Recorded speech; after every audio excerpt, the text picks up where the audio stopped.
podemos decir buenas tardes. Bendiciones, hermano. Bendiciones a todos. Gracias por venir, por estar aquí para adorar al Señor, ¿verdad? Exaltar el nombre de nuestro Dios. Vamos a leer la palabra de Dios en Primera de Corintios capítulo 15. Primera de Corintios capítulo 15.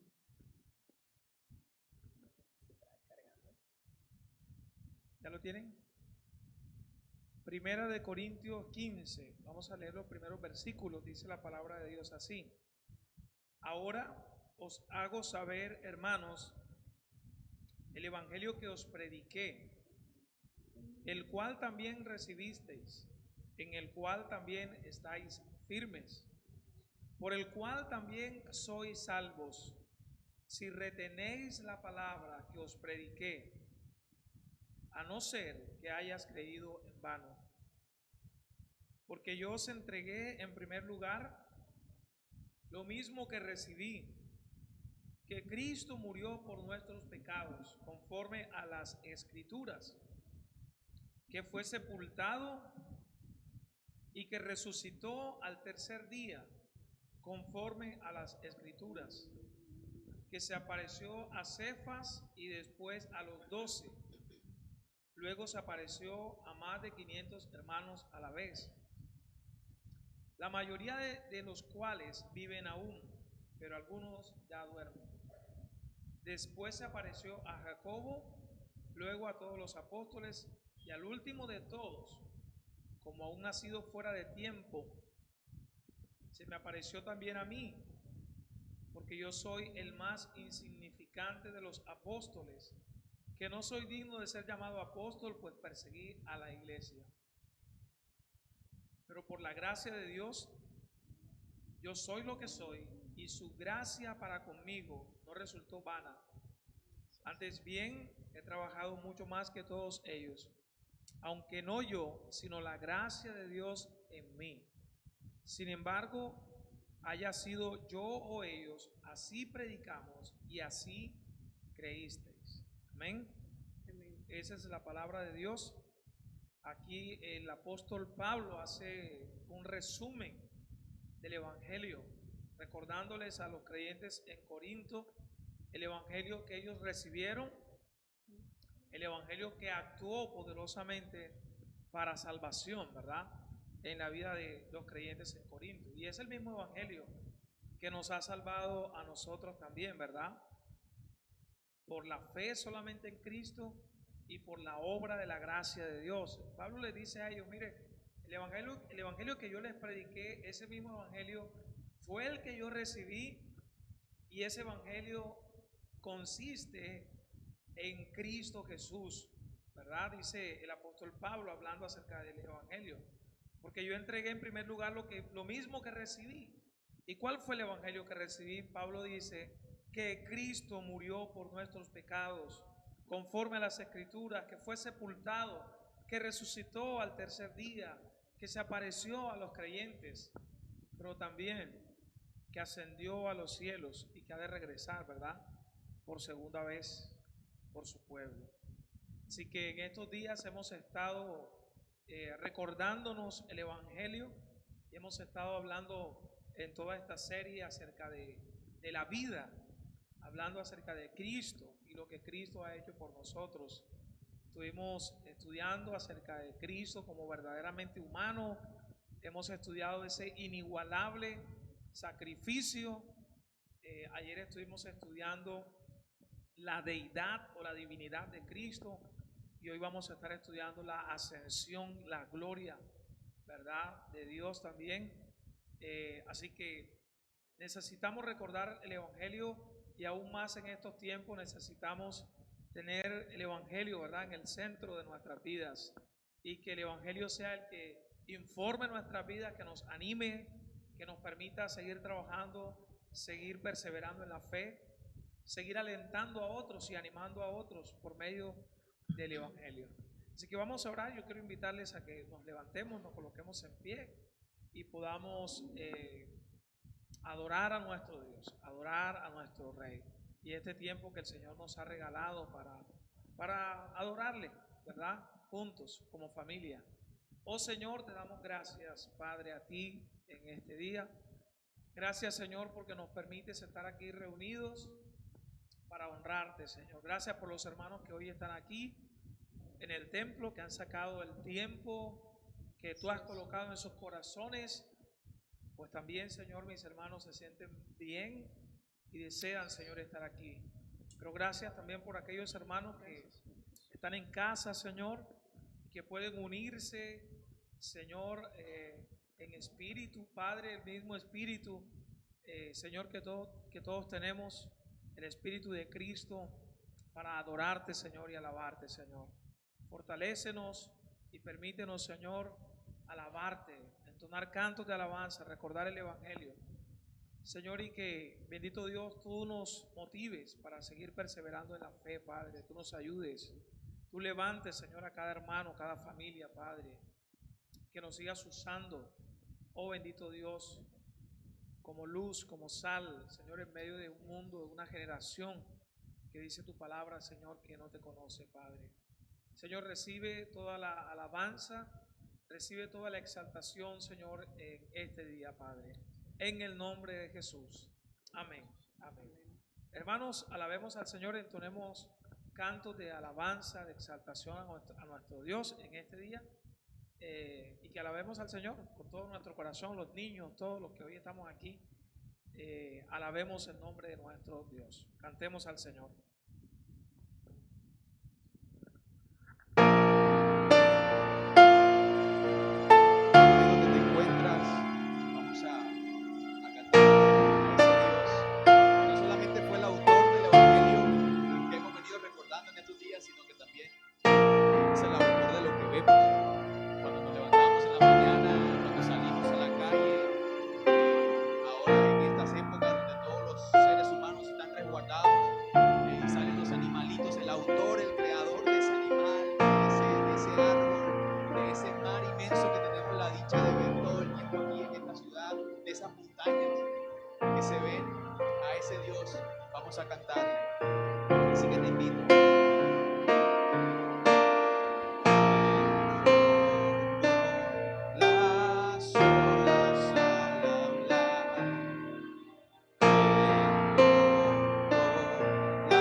nosotros.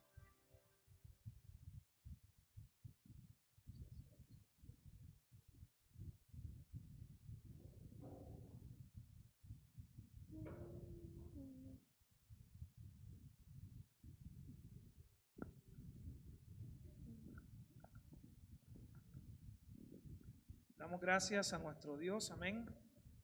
Recordamos a través de esta canción una vez más el Evangelio, entendiendo que el Señor Jesucristo murió para justificación, ¿verdad?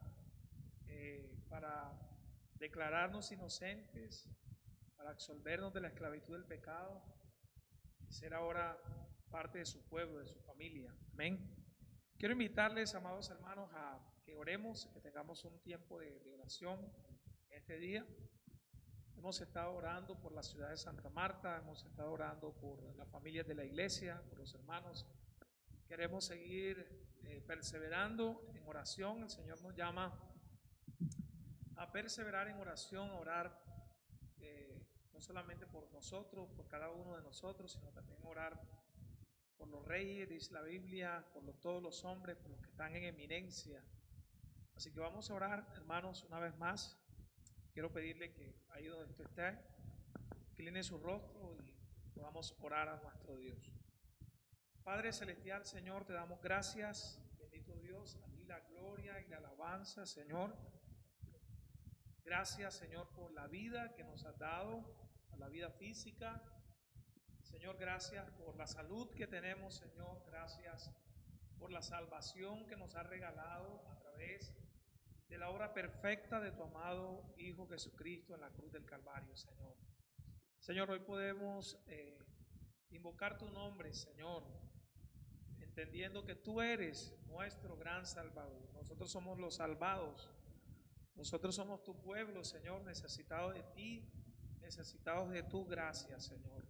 Venimos, oh bendito Dios, en este día, pidiendo misericordia. Ten misericordia de nosotros. Oh Padre, bendice nuestras vidas, Padre. Ten misericordia de nosotros y bendícenos, te lo pedimos, oh glorioso Señor. Padre, que en tu misericordia tú condesciendas, escuches nuestra oración, oh Padre, y que tu favor sea para con nosotros, Dios. Padre, fortalece nuestras almas. Ayúdanos a estar, Señor, confiados en ti, Señor. Dios, fortalece, bendito Dios, nuestra vida, que podamos pensar, Señor, en el Evangelio, que podamos pensar que nuestras vidas están seguras en ti, Señor. Que tu amor nunca cambia, Señor, que es inmutable. Que tu amor, Señor, perdurará, Padre, por todas las edades, Señor. Oh, por eso, Dios, venimos ante ti, reconociendo que tú eres el soberano, que tú eres el Rey de Reyes, Señor de Señores, y que venimos ante ti, oh Padre, a través de la obra terminada de tu amado Hijo Jesucristo, Señor. Oh bendito Dios, fortalece a tu pueblo en fe, fortalece a tu pueblo, Señor, y levántale, Señor, en tu misericordia, aquellos hermanos que están enfermos, aquellos hermanos que están atravesando por un quebranto de salud, aquellos hermanos que han sido infectados también por este virus. Señor, preserva sus vidas físicas y que aún en medio, Señor, de este proceso, Señor, mis hermanos estén estables y fuertes, Señor, en ti, Padre. Aumenta nuestra fe, Señor, y permite que nuestra fe crezca y no mengue, sino que esté cada día más, Señor, creciendo, Padre. Porque nuestra mirada, Señor, está anclada en ti, que eres el autor, que eres el consumador de la fe, Señor. Te damos infinitas gracias, Señor, y creemos que nuestras vidas están en tus manos, Señor, y que, bendito Dios, por tu misericordia, Señor, estaremos nuevamente, Señor, activos, Señor, receptivos a ti, a tu palabra, perseverando, Señor, cada día más, como dice tu palabra, en la doctrina, perseverando en la comunión, perseverando, Señor, en el servicio, porque sabemos, Dios, que tu obra continúa, Padre, que tú estás, Señor, guiando a tu pueblo, que tú eres el Dios de la obra, que tú eres el Señor de la mies, Padre, que tú eres el que llama obreros para tu mies, Padre. Te damos gracias por mis hermanos que, Señor, han dispuesto su corazón, que hoy están aquí, Señor, en este servicio, para traerte adoración y alabanza a Dios.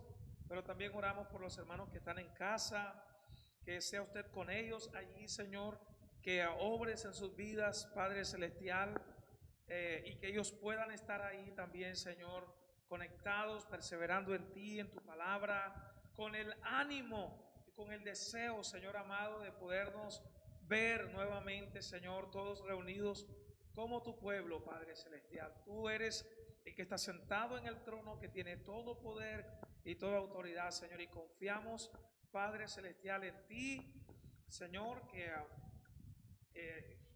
los hombres, esta ciudad, este país, está en tus manos. Tú eres el Rey, Señor, de las naciones, el soberano, Señor, Padre. Te pedimos que tengas misericordia también de esta ciudad, de la ciudad de Santa Marta, Padre. Sabemos, Señor, de muchas personas, amigos, vecinos, tal vez familiares, Señor, que se han infectado de este virus, Padre, pero tú estás en control. Pedimos salud para ellos, pedimos, Señor, restauración, pedimos que tú les levantes, Señor, y que todo obre para bien, Señor. Todo obre para bien, Señor, en la vida de tu pueblo, Padre Celestial, y aquellos amigos, aquellos vecinos, aquellas personas, Señor, que en medio de la situación claman a ti, Señor. En tu misericordia tú les des el don de la fe, el don del arrepentimiento, Señor, para que vengan ante ti, Señor, reconociéndote como Señor, reconociéndote como el único y suficiente Salvador, Padre. Dale sabiduría, Señor, al gobierno local, dale sabiduría al gobierno nacional, Padre Celestial, y que en tu misericordia, Señor, usted sea usando los medios también, Señor, en misericordia, para detener, oh Dios, esta pandemia, Señor, y que este virus pueda detenerse, Padre, porque tú eres el único que tienes el control, Padre, el Dios soberano, Dios, y nosotros clamamos ante ti, Señor, pidiéndote misericordia y que condesciendas, Padre, para con tu pueblo y para con todos los hombres, oh Dios. Es nuestra oración como iglesia, pidiéndote, Señor, que nos mires con ojos de piedad, que tengas misericordia de tu pueblo, Señor. En el nombre de Jesús, te damos infinitas gracias a ti, Señor. Amén. Amén. Bien, hermanos, vamos a escuchar la palabra de Dios, pero antes quisiera darle unos anuncios rápidamente y vamos a prepararnos para escuchar la palabra de Dios. Como les mencioné al principio, hemos estado estudiando una serie, ¿verdad? Y en el día de hoy vamos a estar concluyendo esta serie con la última letra, que es la ¿qué? La A, ¿verdad? Vida. Y hemos estado hablando básicamente del Evangelio. Hemos estado hablando acerca de Cristo, así que si usted ha estado atento a estas enseñanzas, queremos animarles a que usted pueda compartir, pues también estas enseñanzas, si tiene los videos, compartirlos con amigos, quizás con otras personas, y de esa manera pues también predicar y poder servir, ¿verdad? A otras personas, a otros amigos, familiares que usted tenga y quisiera pues compartir estos mensajes que ha estado usted escuchando y que le han bendecido a su vida, ¿verdad? Entonces, eso sería pues que usted pueda compartir, que no se quede quieto, siga compartiendo la palabra y siendo pues de bendición y de testimonio al mundo. También pues queremos, amados hermanos, motivarle a que usted en el Señor siga orando, buscando el rostro de Dios, estudiando la palabra de Dios, creciendo en la fe, y que podamos aprovechar este tiempo, ¿verdad? Para seguir creciendo, leer un buen libro o tal vez leer la Biblia. Ahora pues hay varios hermanos que han escrito buenos libros. Puede comprar un libro si desea, ¿verdad? Pues también por las plataformas virtuales que se tienen. Hay buenos libros devocionales que usted pudiera tal vez adquirir y aprovechar este tiempo, ¿no? Reunirse, como le dije ahora a una familia que está interesada en escuchar la palabra de Dios, yo le motivaba y le decía, pues, usted puede crear un grupo tal vez de WhatsApp con su familia y poder enviar una oración, compartir la palabra de Dios, poder hacerlo, que podamos aprovechar el tiempo, amados hermanos, ¿verdad? La Biblia dice que aprovechemos bien el tiempo, porque los días son malos. Así que aproveche, amado hermano, el tiempo. Y bueno, el estar aquí también hace parte de aprovechar ese tiempo. Así que también este es un anuncio. Si el Señor lo permite, estaremos aquí presencialmente los sábados hasta el momento a las 4 de la tarde, todos los sábados. Y en la semana tendremos algunas otras actividades y estaremos informándoles por medio de las redes sociales que tiene la iglesia acerca de las actividades. Y nuevamente, hermano, que usted sea diligente, que usted pueda aprovechar el tiempo, que usted pueda compartir con otros, que usted pueda servir pues también al Señor a través de la iglesia local en la que está sirviendo, en la que usted hace parte también, motivarle a eso. Pues también, amado hermano, recordarle que usted siga pues también sirviendo al Señor de la manera que lo está haciendo, y tal vez a todos, amados hermanos, motivarles a seguir sirviendo, a seguir dando para la gloria de Dios y extendiendo la obra del reino de Dios, ¿verdad? Así que si usted ha traído su ofrenda y desea poder ofrendar presencialmente, puede hacerlo, puede venir, depositar su ofrenda presencialmente. Nuevamente estaremos aquí en la iglesia todos los sábados hasta el momento a las 4 de la tarde, pero pues también tenemos acceso a las cuentas que tenemos como iglesia, a las cuentas bancarias. Si usted desea comunicarse con nosotros y poder ofrendar de esa manera, también lo estaremos haciendo, amado hermano. Así que damos gracias a Dios por la vida de cada uno de ustedes, por la familia, por la iglesia, por la gente que se interesa, que ora, que apoya, que sirve, que bendice a otras personas también necesitadas. Así que damos gloria a Dios por eso, ¿verdad? Que en medio de todo esto la iglesia sigue siendo una iglesia militante, una iglesia triunfante por la obra de Cristo Jesús en la cruz del Calvario. Así que, hermanos, sigamos orando por la iglesia, ¿verdad?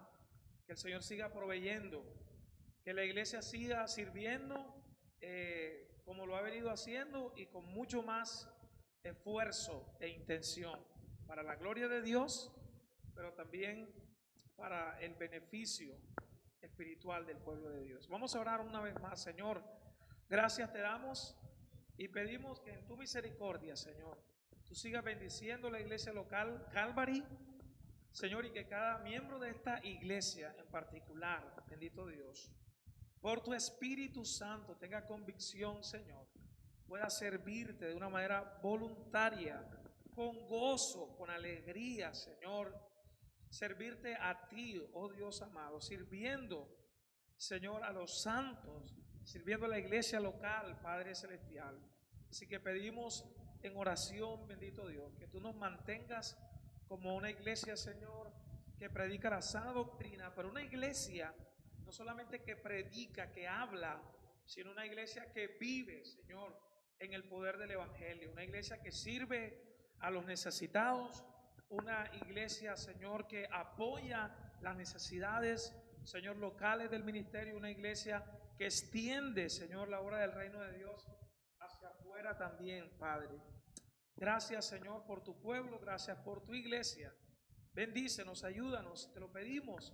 Todo esto, Señor, en el nombre de tu amado Hijo Jesucristo. Gracias, gracias, Señor. Amén, amén. Muy bien, hermanos, vamos a escuchar ahora entonces la palabra de nuestro Dios. Y hoy tenemos a nuestro hermano Juan Ortega, que es el que va a estar dirigiéndonos en la exposición de la palabra en el día de hoy. Entonces, bendiciones, hermano Juan, adelante.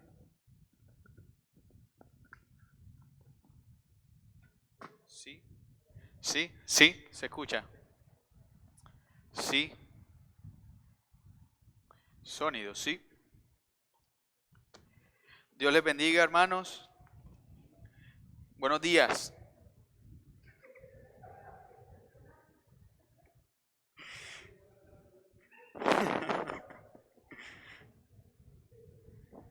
Hoy vamos a estar cerrando esta serie que bueno, que nos ha convocado en estos días anteriores, desde el día jueves, desde el día domingo anterior. Domingo fue la primera sesión, jueves, viernes, y esta última tiene que ver con la ascensión y la glorificación del Señor Jesucristo. Y bueno, yo creo que ya el pastor hizo el ejercicio, yo lo quiero hacer de nuevo, de recordar. La serie se llama Vida, y la primera letra del acróstico tiene que ver con la naturaleza humana del Señor Jesucristo, verdaderamente hombre. La segunda letra del acróstico tuvo que ver con la muerte del Señor Jesús, inigualable sacrificio. La tercera letra del acróstico la vimos en la última sesión que tuvimos, que era acerca de la naturaleza divina del Señor Jesucristo. Y esta última sesión, la A, queremos hablar de la ascensión y la gloria. Pero como verán, vamos a hablar de la exaltación del Señor Jesucristo. Déjenme hacer una pequeña introducción. Y es que típicamente esta semana, Semana Santa, tendemos a considerarnos y a centrarnos mucho más en el asunto de la resurrección del Señor Jesús. Eso sucede el día domingo de resurrección. Después de este día, la comunidad religiosa, digamos a nivel nacional y quizás a nivel global, salvo alguna que otra religión, se olvida por completo de los eventos que rodearon la vida del Señor Jesucristo hacia el final. Muchos desconocíamos o desconocemos quizás, muchos, quizás otros no, otros son más listos, que después de la Semana Santa, después del Domingo de Resurrección, siguen otros 40 días. Y de hecho en nuestros calendarios se celebra un día después de los 40 días posterior al Domingo de Resurrección. Yo pensaba que ese día, porque normalmente ocurre a mitad de mayo, yo pensaba que ese día era por el Día de la Madre. Día de la Madre y tiene el festivo que sigue. Pero no, se celebra el día de la ascensión del Señor Jesús. 40 días después, particularmente en Colombia, el calendario nos marca ese día como festivo. En la mayor parte de Europa se marca ese día como festivo. En Estados Unidos, un país tradicionalmente protestante, ese día no es festivo. Y es curioso porque lo que quiero traer a colación es que ambos eventos, la resurrección que celebramos y la ascensión, hacen parte de lo que sería la exaltación del Señor Jesús, pero ponderamos más uno que otro, y yo creo que no hay razón para no considerar en misma magnitud la ascensión del Señor Jesús. Quizás muchos de nosotros también hasta poco hemos escuchado hablar de la ascensión del Señor Jesús, quizás en algún sermón, o quizás la influencia del catolicismo romano. Yo las pocas veces que escuché sobre la ascensión fue en el colegio, en la primaria. Estudié en un colegio público, nos ponían a formar en la mañana, nos ponían a rezar, venía alguien y hacía un pequeño catecismo o sermón, y bueno, ahí se escuchaba de eso. No sé si soy muy osado al pensar que quizás la ascensión sea el suceso dentro de la vida de Jesús más infravalorado, aun cuando es el culmen de su ministerio en la tierra. Con la resurrección del Señor Jesús no acabaron las cosas, todavía pasaron más cosas.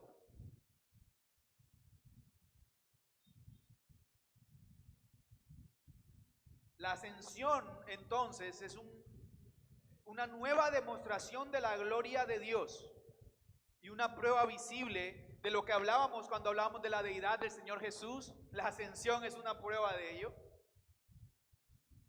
Y hay elementos que nos permiten afirmar esto que estoy diciendo. Pero como dije, antes de detenernos en la ascensión del Señor Jesús, de la que hablaremos con algún detalle más adelante, yo quiero que consideremos la ascensión como parte de un conjunto de cosas mucho mayores. Como dije ahorita, estoy hablando de la exaltación del Señor Jesucristo. Y para eso quiero invitarte al libro de Filipenses. Filipenses capítulo 2. Y vamos a leer desde los versículos 5 al 11. De hecho, estos versículos bien pudieran ser una síntesis de toda esta serie. Filipenses 2:5 dice la palabra del Señor: haya pues en vosotros esta actitud que hubo también en Cristo, el cual, aunque existía en forma de Dios, no consideró el ser igual a Dios como algo a que aferrarse, sino que se despojó a sí mismo, tomando forma de siervo, haciéndose semejante a los hombres, y hallándose en forma de hombre, se humilló a sí mismo, haciéndose obediente hasta la muerte y muerte de cruz. Por lo cual Dios también le exaltó hasta lo sumo y le confirió el nombre que es sobre todo nombre, para que al nombre de Jesús se doble toda rodilla de los que están en el cielo y en la tierra y debajo de la tierra, y toda lengua confiese que Jesucristo es Señor, para gloria de Dios Padre.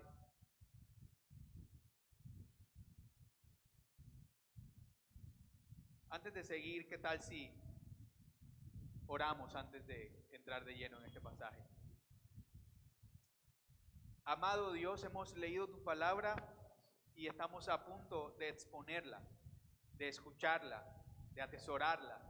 Por lo menos ese es nuestro deseo en este día, Señor. Ayúdanos, Señor, a disponer nuestros corazones, nuestras mentes, a quizás poner en ti, Señor, esa ansiedad o esa carga que traemos, y que seas tú, Señor, llevándola por nosotros, así como llevaste nuestros pecados en la cruz. Que tu palabra, Señor, que ha sido leída, al ser expuesta, Señor, cumpla el propósito para la cual tú la escribiste, para la cual tú la inspiraste, Señor, y que nuestros corazones puedan ser tocados, que si ha de ser hablado algún corazón con respecto a algún tema tocante a lo que acabamos de leer, Señor, tú hables, tú renueves, tú quebrantes, tú restaures, Señor. Pero que tu voluntad sea hecha a través de la predicación de esta, tu palabra. Gracias te damos, Señor, en el nombre de Jesús. Amén. Como dije, ese pasaje que acabamos de leer puede ser un buen resumen de toda la serie que acabamos nosotros de estar escuchando en los días anteriores. Y fíjense que en el verso 6 nos habla de esa B que hablábamos verdaderamente hombre, dice, el cual aunque existía en forma de Dios, ese sería, la D de deidad, no consideró el ser igual a Dios como algo a que aferrarse.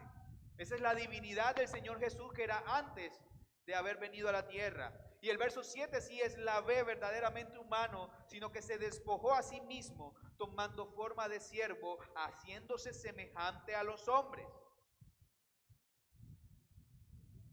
El verso 8 es la I. Y hallándose en forma de hombre, se humilló a sí mismo, haciéndose obediente hasta la muerte y muerte de cruz. Inigualable sacrificio. Y el verso 9 es el tema que nos congrega hoy, y es por lo cual también Dios le exaltó hasta lo sumo. Tiene que ver con la ascensión, la resurrección y la glorificación de nuestro Señor. La obra de la exaltación del Señor Jesús constituye la esperanza de todo el pueblo cristiano en la justicia, en la providencia, en la misericordia y la restauración divina. Ante circunstancias como la que atravesamos en estos días de incertidumbre, de pesimismo incluso, y una creencia que cada día crece más sobre el progreso, que está incluso deformada esa idea de progreso que se tiene en la sociedad, tener esta esperanza en días como estos que estoy describiendo, que no necesitan ninguna descripción porque los estamos viviendo, tener esta esperanza lo representa todo para el cristiano. Esta esperanza no solamente está asegurada en la Escritura, sino que está garantizada por el cumplimiento de la obra redentora de Cristo. La obra redentora de Cristo, que no solamente fue un suceso del cual nos narran algunos escritores. Este suceso no es solamente verdad en nosotros o para nosotros a causa de la fe, sino que también ha sido verificado históricamente. La existencia del personaje mismo de Cristo, las obras que se narran en los evangelios, su muerte, todo está verificado por los testimonios de personajes seculares, como Flavio Josefo, como Tácito, como Luciano, e incluso el Talmud, que es una obra judaica, también habla acerca de la vida de Jesús o Yeshua. La tumba vacía, otro elemento en todo esto de la obra redentora de Cristo, también está validada por los detalles que encontramos narrados en los evangelios, pero hay un detalle que salta y es bien curioso, y es que si esta historia fuese mentira, es tonto el que la escribió, porque quienes fueron los testigos fueron mujeres. Es tonto poner de testigo en una historia inventada a mujeres cuyo testimonio no valía nada.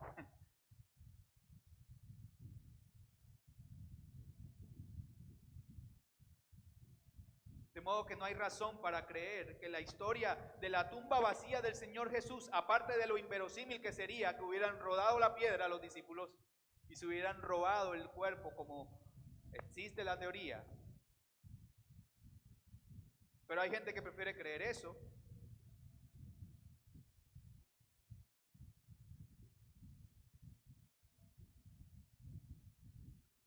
La Biblia también nos narra que Jesús, luego de resucitar, y lo leímos en el verso de 1 de Corintios 15, que vamos a mirar más adelante también, al principio de este servicio, dice que Jesús se apareció una y otra vez. ¿Durante cuánto tiempo? 40 días después de resucitado.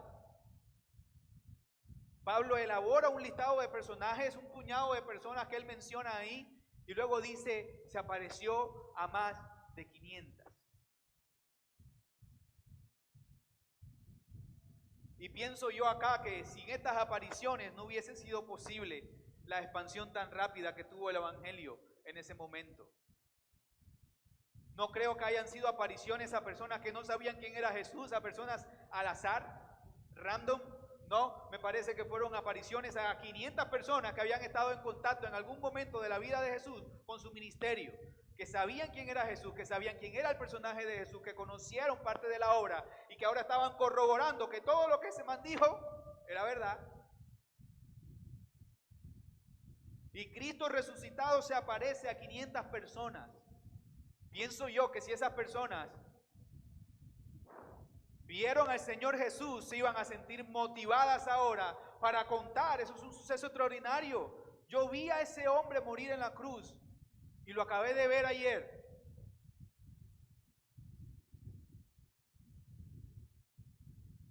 Si tales apariciones no fuesen ciertas, esas personas no hubieran compartido sus experiencias, exponiendo su propia reputación. Y estas son pruebas lógicas que encontramos en la misma o basados en los textos de la Escritura. Ahora, hermano, de acuerdo con la fe histórico-evangélica, la exaltación de Cristo incluye su resurrección, su ascensión, algo que le conocen como la sesión con el Padre, y su retorno glorioso. Esas son 4 partes de la exaltación del Señor Jesús, aspectos esenciales. Cada una de estas realidades son un aspecto esencial del reino de Cristo, como Rey de Reyes, como Señor de Señores. De modo que, como leímos en el texto de Filipenses, tenemos un estado de humillación y uno de exaltación. Y dentro de ese estado de exaltación, entonces encontramos 2 sucesos históricos que pasaron, un suceso que está ocurriendo en el presente y un suceso que aún está por suceder. Comencemos con la resurrección de Cristo entonces. Y este es el suceso que ha concentrado quizás más la atención de los académicos, de los ateos, de los religiosos. Incluso preparando este mensaje hace aproximadamente, ya estaba preparado, ¿no? Voy a aclararlo. Ya estaba preparado el mensaje, pero hace 2 horas aproximadamente, leyendo sobre el tema, encontré un hilo en Twitter donde da una explicación de la resurrección de Jesús, pero basado como en algo de magia, algo así.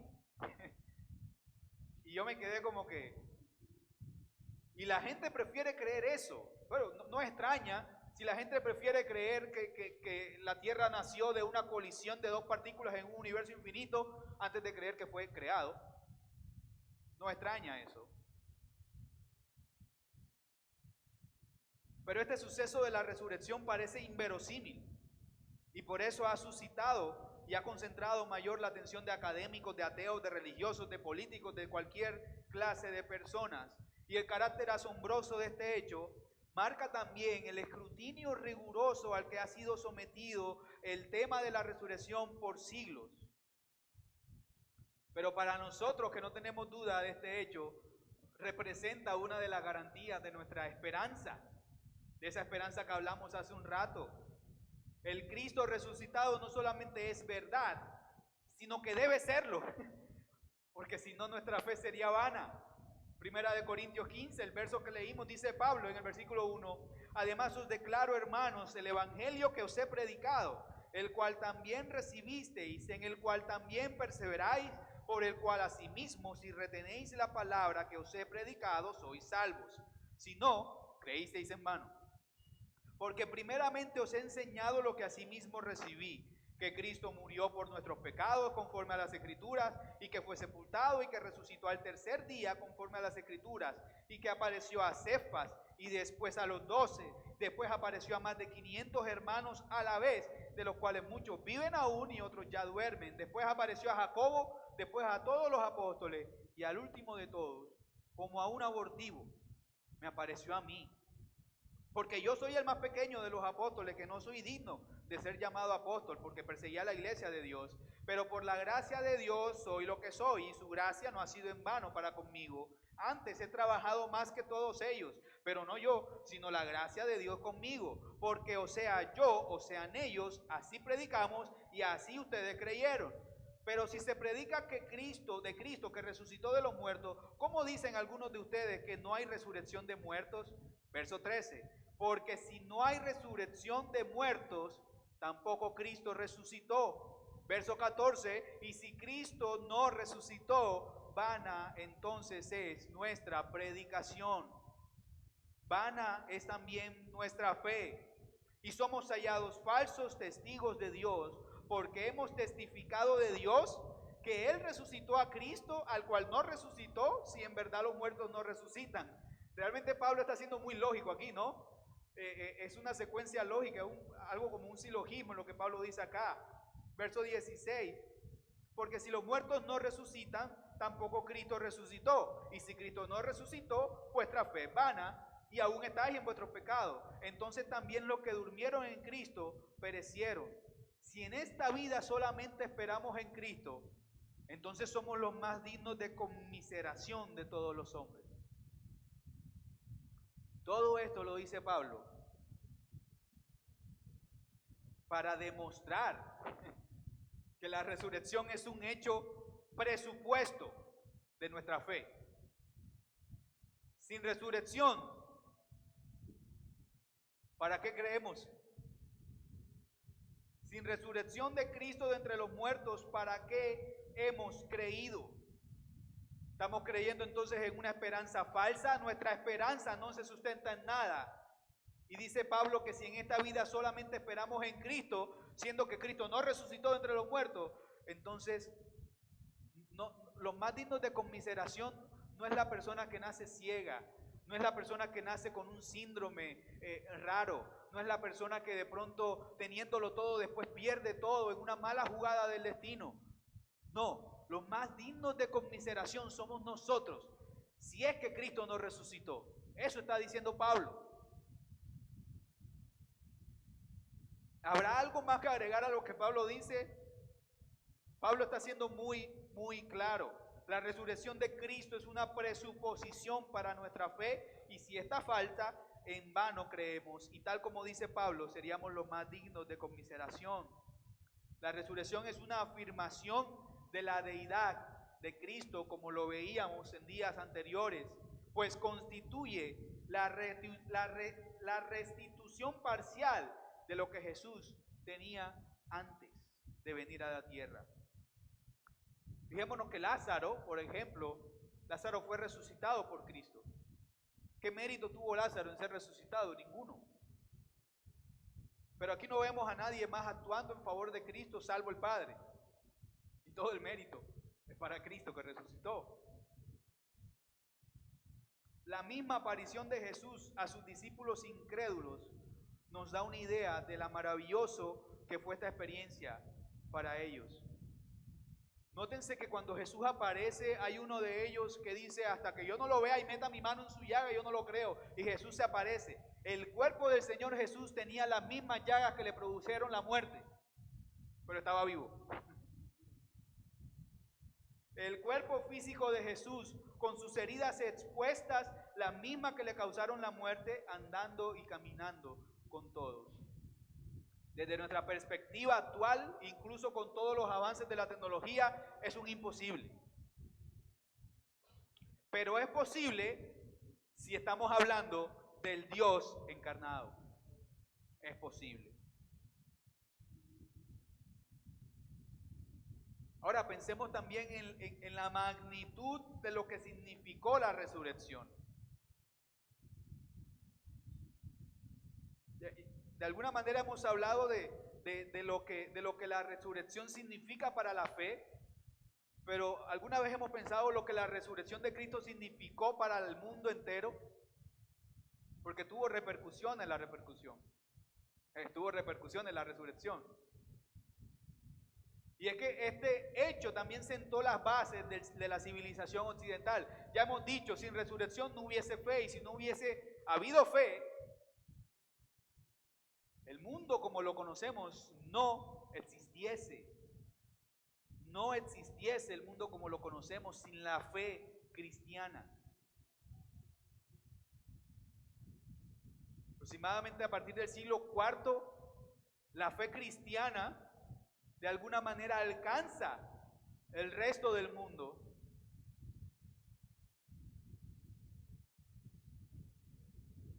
Para más adelante reformarse en lo que conocemos como la Reforma y sentar las bases del nuevo mundo, de las Américas.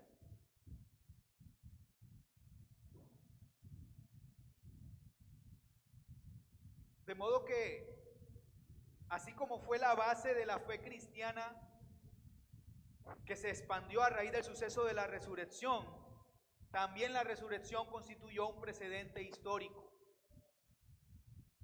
La mayoría de religiones, no todas, pero una buena cantidad de religiones orientales, tomaban como el día principal del culto para ellos el último día de la semana, el día sábado. Era el día para celebrar, era el día para honrar a sus dioses, era el día para hacer sacrificios, era el día para doblarse con la frente en tierra, mirando hacia X ciudad y adorar. Era el día sábado. Pero a raíz de la gloriosa resurrección de nuestro Señor Jesucristo, nosotros los cristianos ya no celebramos en el último día de la semana, sino que lo hacemos en el primer día de la semana. Y esa es la razón por la que no nos congregamos un sábado, sino un domingo. El primer día de la semana, y usted puede corroborarlo en su calendario, aunque nosotros lo tenemos al revés, pensamos que el primer día es el lunes, el primer día de la semana es el domingo. Y la palabra domingo viene del latín dominus, que significa Señor, de modo que el domingo significa día del Señor. Y todo eso se le debe ¿a quién? A la resurrección del Señor Jesucristo de entre los muertos. Así de grande fue el impacto de este suceso.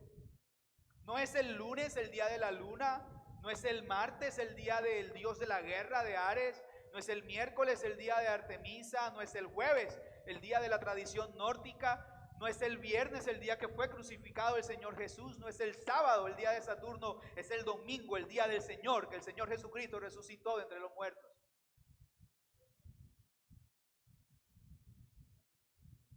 Y hay muchas religiones ahora, incluso muchas que no tienen a Cristo como el centro de su adoración, que también se congregan los domingos.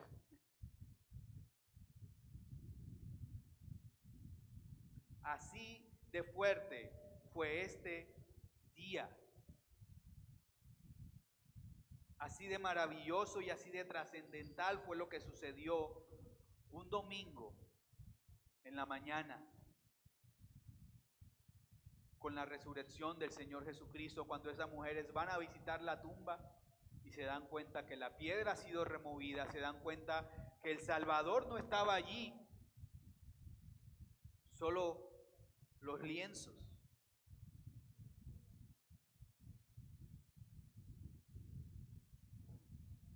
Eso en lo que concierne a la resurrección. Pero ahora, ¿qué hay de la ascensión del Señor Jesús? Y al respecto de la ascensión ya hicimos algunas consideraciones al inicio. Quizás no es el suceso estrella y no sabemos por qué. Pero quisiera que consideráramos algunos pasajes respecto de la ascensión. Y para eso quisiera que me acompañaran al libro de Hechos.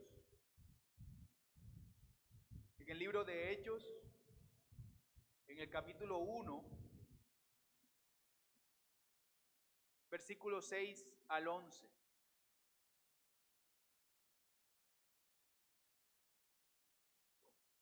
Dice Hechos capítulo 1, versículo 6. Entonces los que estaban reunidos le preguntaban diciendo: Señor, ¿restaurarás en este tiempo el reino a Israel? Y él les dijo: no os corresponde a vosotros saber los tiempos ni las épocas que el Padre ha fijado con su propia autoridad, pero recibiréis poder cuando el Espíritu Santo venga sobre vosotros, y me seréis testigos en Jerusalén, en toda Judea y Samaria y hasta los confines de la tierra.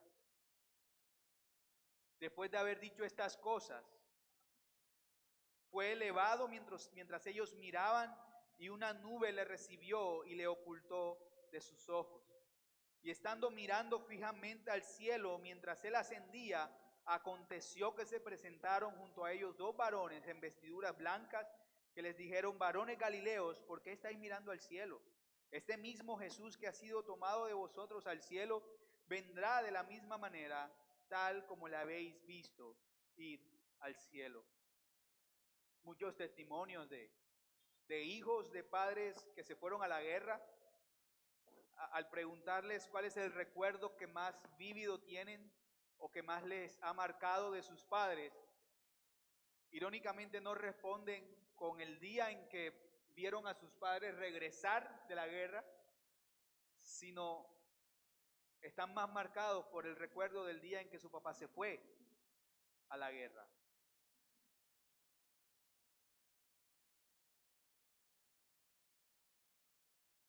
Y de alguna manera parece irónico porque contrasta con lo que realmente sucede. Nosotros solemos recordar más, y de hecho se habla más del día que Jesús nació y vino a la tierra, y no se habla tanto del día que Jesús se fue, del día que Jesús ascendió al cielo. Y aquí vemos una narración donde están los apóstoles reunidos con el Señor Jesús. El Señor Jesús está con ellos allí, les ha dado algunas instrucciones finales. Ya han pasado 40 días desde que pasó este glorioso suceso de la resurrección. Y los apóstoles todavía están pensando, todavía sin entender, todavía sin haber entendido, después de haber pasado 3 años con el Señor Jesús en su ministerio, después de haber pasado 40 días viendo al Señor Jesucristo resucitado, después de haber visto todas estas cosas, ellos todavía no habían entendido lo que el mismo Señor Jesús vino a enseñarles. Y les dice: Maestro, ¿restaurarás en este tiempo el reino de Israel? Y ellos soñaban, igual que los mismos judíos de su momento, igual que los fariseos, ellos soñaban y esperaban que el reino de Israel fuese restaurado al estado en el que estaba antes de que Jesús viniera, antes de que fuesen ellos esparcidos a causa de las invasiones que sufrieron. Ellos esperaban una restauración tipo rey David, llegó, unificó a todo el pueblo y ese rey gobernaría para ellos. Y ellos todavía estaban también con esa esperanza. Sin embargo, Jesús no les responde a la pregunta directamente de ellos, ni sí ni no, solamente les dice: no os corresponde a vosotros saber los tiempos ni las épocas que el Padre ha fijado con su propia autoridad. Luego les habla sobre el poder que vendría sobre ellos cuando viniese el Espíritu Santo. Y dice que luego de estas cosas, en el versículo 9, fue elevado al cielo mientras ellos miraban, y una nube le recibió y le ocultó de sus ojos. Pues sacando una conclusión de la lectura, pareciera que la ascensión de Jesús fue un suceso lento, es decir, no fue algo como que se desapareció. No, ellos le vieron hasta que se desapareció de la vista de ellos. Algo así como cuando uno ve un avión que despega y uno lo mira hasta que ve un puntico negro allá y de pronto ya no ve nada. De alguna manera me parece que tuvo que haber sido un suceso lento. Los apóstoles estaban mirando al cielo fijamente mientras se iba. Tampoco es una situación y un fenómeno del que nosotros debamos dudar. Incluso la nube que se nos describe que envuelve al Señor Jesús, ya en el Antiguo Testamento se nos han presentado nubes normalmente, de alguna manera como reverenciando y acompañando casi siempre a los mensajeros del Señor. En Éxodo 13:21, en Éxodo 13:22, en Éxodo 16:10, en Éxodo 19:9, Levítico 16:2, etc. Incluso en el mismo Nuevo Testamento también encontramos pasajes en donde aparece una nube y son momentos increíbles, extraordinarios, que hay que verlos para creerlos. Como por ejemplo la transfiguración en Lucas 9:34-35. De modo que es obvio que si estamos hablando de que el Señor Jesucristo va a ser recibido en la gloria, una vez cumplida su función y misión en la tierra, va a aparecer la nube también como un símbolo de la presencia y la majestad de Dios. Ahora, el mismo escritor del libro de Hechos ha escrito el mismo relato en otro libro. Realmente no es otro libro, sino que es la primera parte de esto que le está escribiendo, que es el Evangelio de Lucas.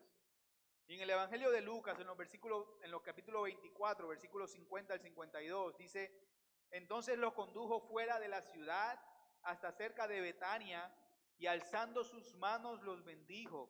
Y aconteció que mientras los bendecía, se separó de ellos y fue llevado arriba al cielo. Ellos, después de adorarle, regresaron a Jerusalén con gran gozo y estaban siempre en el templo alabando a Dios.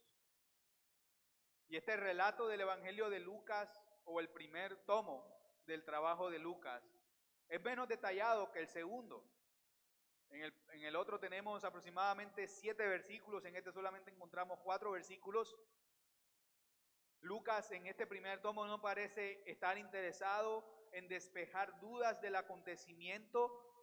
Fíjense que en el relato de Hechos, Lucas es intencional en decir que los discípulos estaban mirando fijamente, es cuidadoso en ese detalle porque él quiere dejar claro que hubieron testigos de la ascensión del Señor Jesús. No fue un suceso y eso hubiera pasado y eso hubiera sido un hilito del cual se pudieran agarrar si solamente hubiera desaparecido así nomás. No le vimos y solamente hubiera quedado a la imaginación de los apóstoles suponer fue al cielo. No, ellos lo vieron subiendo al cielo y esto que ellos vieron ahora iba a ser el testimonio que ellos iban a dar. pero en este relato en el Evangelio de Lucas, él no parece interesado en dar detalles que despejen dudas acerca de la veracidad de lo que está contando, sino que más bien quiere recalcar algunos otros detalles que faltan en el texto, como por ejemplo la locación. Eso no aparece en el libro de Hechos, sí aparece acá. Y por ejemplo, hay otro detalle que también pasa desapercibido, no se menciona en el libro de Hechos, y es en el versículo 52 donde dice: ellos después de adorarle regresaron a Jerusalén con gran gozo. En el libro de Hechos no se nos dice cómo regresaron los apóstoles, mucho menos su estado de ánimo después de lo que pasó.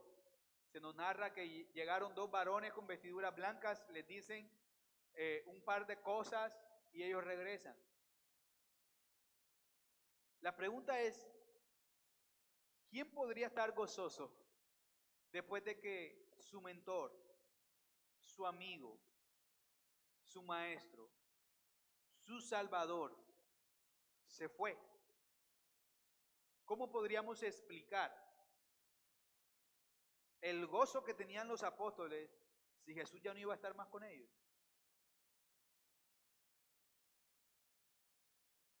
Justamente esa esperanza de la que hablamos al inicio, que reposa o debe reposar en nosotros, es la respuesta.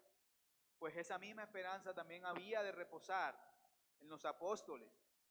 En el versículo 11 del relato de Hechos, dice que hay dos enviados, dos mensajeros de parte de Dios que se ponen al lado y lado de los apóstoles y les dicen: varones galileos, ¿qué estáis mirando al cielo? ¿Qué estáis mirando al cielo? Como si algo así, como parafraseando, como si vuestra cabeza glorificada, como si el Señor Jesucristo se fuera de vosotros para nunca más volver. No, amigos, Él volverá, no algún otro, no ninguna otra persona. Va a volver el mismo Jesús, así como le habéis visto ir. De igual manera volverá, tan personalmente, tan visiblemente, tan gloriosamente. Permitan que esta gozosa expectación o esta gozosa esperanza de su venida absorba el dolor de su partida. La esperanza de que Cristo iba a regresar es lo que dicen los mensajeros de Dios, era lo que debía darles a ellos el gozo. Y es esa esperanza la que debe darnos a nosotros también el gozo en medio de cualquier circunstancia. ¿No se ha puesto a pensar o por lo menos a mí se me pasa el pensamiento, pensarme como poco afortunado quizás, porque no viví en esa época? Cuán diferente hubiera sido mi fe de pronto si hubiera visto el ministerio público del Señor Jesús. Cuán diferente hubiera sido mi fe si de pronto yo lo hubiera visto cuando lo colgaron en el madero. A veces pienso cosas así. Cuán diferente hubiera sido si yo hubiera visto a Jesús, o si hubiera sido por lo menos uno de esos dos que iban caminando en el camino de Maús y Jesús se les aparece, o si por lo menos hubiera sido una planta en ese camino escuchando al Señor Jesús hablándoles a ellos. Una florecita, un cactus ahí en el medio del desierto, escuchando al Señor Jesús hablando en el camino de Maús. Con frecuencia pienso en eso y digo, ¿por qué nos tocó vivir en esta época donde no tenemos nada? Y digo entre comillas, no tenemos nada.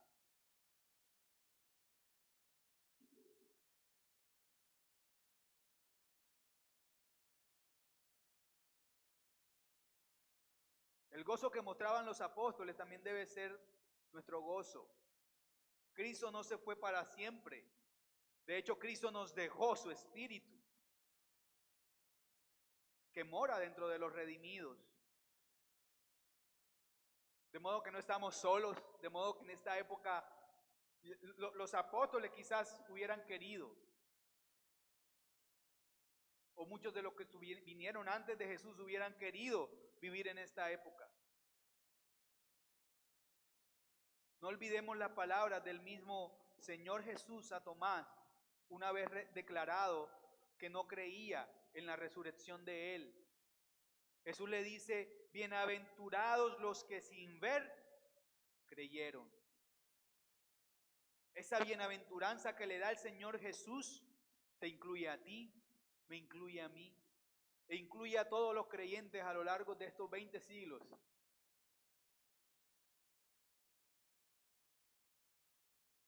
Hermanos amados, el Cristo que subió envuelto en una nube, ahora está sentado a la diestra de Dios y regresará. De esas cosas no tenemos evidencia, pero lo creemos en nuestros corazones, que Cristo está sentado a la diestra de Dios, del Padre.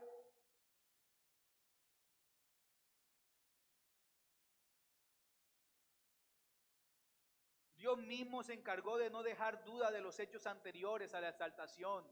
Dios se encargó de no dejar duda sobre la resurrección de su Hijo, de no dejar duda sobre la ascensión de su Hijo, y Dios se encargará de que estos dos sucesos también puedan ser comprobados por los creyentes. Cristo está sentado a la diestra de Dios intercediendo por nosotros, de hecho, dice la Escritura. Él no está sentado a la diestra de Dios solamente echándose fresco, con un abaniquito, viéndose el desafío. Cristo está sentado a la diestra de Dios intercediendo por ti, intercediendo por mí. Y su regreso como Rey soberano sobre todo marcará la fase final de su exaltación. Esa fase final de la exaltación de Cristo ya está en curso. Amados hermanos, Cristo ya no vendrá como un siervo sufriente, sino como un rey gobernante. Ya no vendrá humildemente a nacer en un pesebre, sino que su esplendor y gloria no se podrá resistir. Ya no vendrá en silencio y ocultado de los demás, sino que vendrá con un gran despliegue y todo ojo le verá. Ya no vendrá a morir por los pecados de muchos, sino a juzgar a los muchos por su pecado. Que esta realidad, querido hermano, consuele nuestra vida en tiempos de ansiedad, en tiempos de dificultad, pero que también la conforte, porque solemos pensar en el Espíritu Santo como un consolador, pero el Espíritu Santo también debe ser un confortador. Consuelo, claro, en medio del llanto, pero confort para darnos fuerza, para renovar nuestras fuerzas y seguir adelante. Esto fue lo que pasó con los apóstoles. Al venir el Espíritu Santo, esas fueron las fuerzas para que ellos hicieran una labor encomiable de extender el Evangelio. Y esa es la misma labor que tenemos tú y yo. Que el Señor nos ayude. Oremos. Amado Dios que estás en los cielos, queremos darte gracias. Gracias, Señor, porque por tu sacrificio hecho un día viernes, muriendo en una cruz por los pecados de muchos, Señor, y resucitando 3 días después. Por ese sacrificio hoy tenemos vida. Por ese sacrificio hoy nosotros no estamos muertos en nuestros delitos y pecados, sino que tú nos llamaste, tú nos escogiste, tú nos sacaste de donde estábamos, restregándonos en nuestra propia inmundicia, para limpiarnos, para lavarnos, para ponernos lindos. Y esto no para nuestra honra, no para nuestra gloria, sino para que toda la honra y la exaltación sea tuya. Ayúdanos, Señor, a no perder de vista estas verdades de tu resurrección, de tu ascensión, de que tú estás sentado a la diestra de Dios, y a no perder de vista que tú regresarás por un pueblo, por una iglesia santa y sin mancha. Y ayúdanos a perseverar como la Virgen prudente que guarda aceite en su lámpara y su novio la encuentra preparada. Ayúdanos a perseverar de esa manera, Señor, hasta el final. Poder escuchar de tus labios las palabras: buen siervo, en lo poco fuiste fiel, en lo mucho te pondré. entra en el gozo de tu Señor. Oh, que estas palabras nos den consuelo, nos den fuerzas, que tu Espíritu Santo obre en nuestros corazones conforme a tu palabra que fue predicada hoy. En el nombre de Jesús te damos gracias, Señor. Amén. Bueno, hermanos, con eso concluimos.